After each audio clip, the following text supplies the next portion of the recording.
Laporan media Israel Yediot Ahronot menyebut bahwa pejuang Hamas memiliki kemampuan di luar perkiraan tentara Israel atau IDF. Satu yang paling mencengangkan yakni Hamas memiliki jaringan terowongan sangat jauh berbeda dari yang diperkirakan oleh IDF.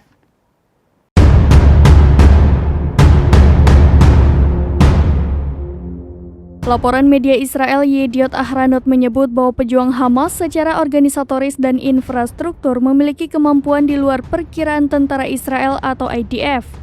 Ulasan tersebut mengutip tentara Israel di Gaza. Satu di antara yang mencengangkan adalah Hamas memiliki jaringan terowongan yang jauh berbeda dari yang IDF perkirakan. Surat kabar Israel tersebut melaporkan milisi perlawanan Palestina di Gaza tersebut bahkan telah memiliki kapasitas intelijen yang canggih menjelang operasi banjir Al-Aqsa pada 7 Oktober.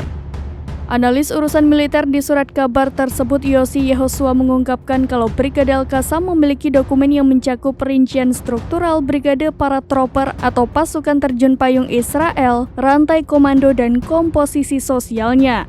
Yehosua menyebut kalau dokumen-dokumen ini ditemukan oleh petugas intelijen pasukan terjun payung IDF di salah satu lokasi milisi perlawanan di Gaza.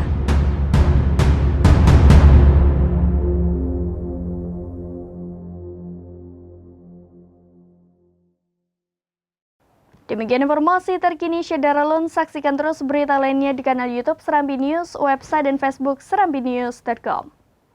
Download Tribun X sekarang. Menghadirkan lokal menjadi Indonesia.